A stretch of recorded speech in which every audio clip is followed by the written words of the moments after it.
Assalamualaikum warahmatullahi wabarakatuh. Saya Raisya Malika Azahra dengan NPM 24023125092. Pada kesempatan kali ini akan memaparkan studi kasus tentang PT Telkom Indonesia. Semoga materi yang saya paparkan ini bisa bermanfaat dan mudah dipahami. Yang pertama, sejarah didirikannya PT Telkom Indonesia. PT Telkom Indonesia didirikan pada 6 Juli 1965 sebagai perusahaan telekomunikasi milik negara yang awalnya bertugas hanya menyediakan layanan telepon tetap di Indonesia.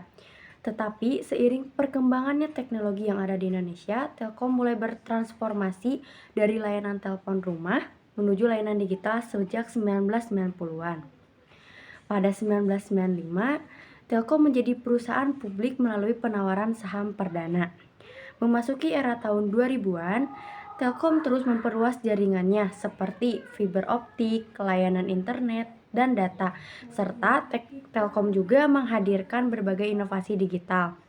Hingga saat ini, Telkom terus berkembang dan menjadi salah satu perusahaan digital terbesar di Indonesia yang berfokus pada berkonektivitas, platform digital, dan layanan digital untuk masyarakat dan bisnis. Selanjutnya, profil perusahaan dari Telkom Indonesia. Dengan kepemilikan BUMN, 52% saham pemerintah, dan 48% saham publik. Perusahaan Telkom ini juga memiliki beberapa bidang usaha, diantaranya ada telekomunikasi, internet, data center, digital service. Telkom juga memiliki visinya tersendiri, yaitu menjadi perusahaan telekomunikasi digital yang mendunia. Mereka juga memiliki merek layanan utama. Yang pertama ada IndiHome, Telkomsel, Wi-Fi, Orbit, dan Telin. Selanjutnya, ada analisis manajemen dari perusahaan Telkom Indonesia ini berdasarkan POAC atau Planning, Organizing, Actuating, dan Controlling. Pada planning atau suatu perencanaan, Telkom juga menetapkan visi menjadi digital telecompany kelas dunia. Yang kedua, merencanakan pembangunan jaringan fiber optik nasional untuk memperluas konektivitas. Yang ketiga, menyusun strategi transformasi digital. Yang keempat, menetapkan target peningkatan kualitas layanan internet seperti IndiHome dan Telkomsel. Yang kelima, ada menyusun rencana menghadapi gangguan layanan. Yang kedua ada organizing atau perorganisasian dalam Telkom. Yang pertama ada membagi perusahaan menjadi 3 pilar utama. Ada digital connection, digital platform, dan digital service. Yang kedua mengatur struktur divisi. Yang ketiga pembagian tugas jelas antara teknis lapangan, tim NOC, dan tim layanan pelanggan. Yang keempat menjalin kerjasama dengan vendor teknologi, penyediaan kabel laut, dan pemerintah. Yang ketiga ada actuating atau penggerakan. Yang pertama ada menggerakkan karyawan untuk menjalankan transformasi digital melalui pelatihan SDM. Yang kedua mendorong inovasi layanan. Yang ketiga tim teknik aktif melakukan mindset dan perbaikan jaringan di seluruh wilayah Indonesia. Yang keempat controlling atau pengawasan. Memantau kualitas jaringan real time melalui Network Operation Center atau NOC selama 24 jam. Yang kedua, mengukur KPI tiap divisi seperti kecepatan internet, jumlah gangguan, tingkat kepuasan pelanggan, dan pendapatan. Terus melakukan audit rutin pada infrastruktur dan layanan digital. Yang terakhir, mengevaluasi respon terhadap gangguan besar. Baik, selanjutnya kita masuk pada studi kasus di perusahaan Telkom Indonesia pada tahun 2021 yaitu gangguan jaringan IndiHome dan Telkomsel. Pada September 2021 ini terjadi gangguan besar pada jaringan internet IndiHome dan Telkomsel. Akibatnya karena kerusakan kabel laut yang menjadi jalur utama koneksi.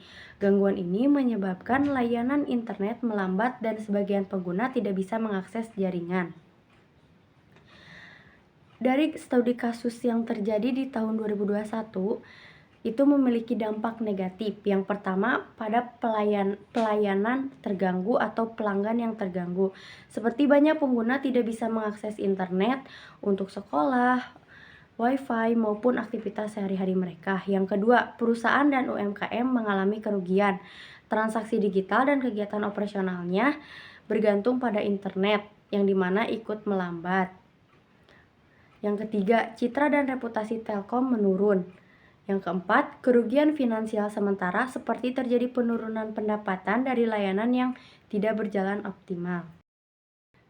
Dari studi kasus yang tadi sudah saya bahas, pasti memiliki solusi manajemennya. Yang pertama, ada solusi teknis, memperbaiki kabel laut dengan mengarahkan tim khusus dan mitra teknologi internasional. Yang kedua, bisa menggunakan dengan cara membuat jalur cadangan agar gangguan serupa tidak terjadi lagi. Solusi yang kedua, pelayanan pelanggan. Memberikan kompensasi berupa penyesuaian tagihan kepada pelanggan yang terdampak. Atau bisa juga meningkatkan layanan consumer service untuk menjawab keluhan dengan cepat. Solusi yang ketiga, dengan manajemen internal. Kita bisa mengevaluasi SOP dan memperbaiki sistem respon krisis, memperkuat koordinasi antara unit jaringan, dan investasi pada infrastruktur yang stabil dan tahan gangguan. Yang terakhir, solusi komunikasi publik. Memberikan informasi secara resmi mengenai penyebab dan progres perbaikan agar pelanggan tetap merasa diperhatikan. Dan yang terakhir, dapat disimpulkan dari pemaparan materi yang sudah saya paparkan dari tadi, dapat disimpulkan bahwa PT Telekomunikasi Indonesia ini merupakan perusahaan telekomunikasi dan digital terbesar di Indonesia yang terus bertransformasi mengikuti perkembangan teknologi.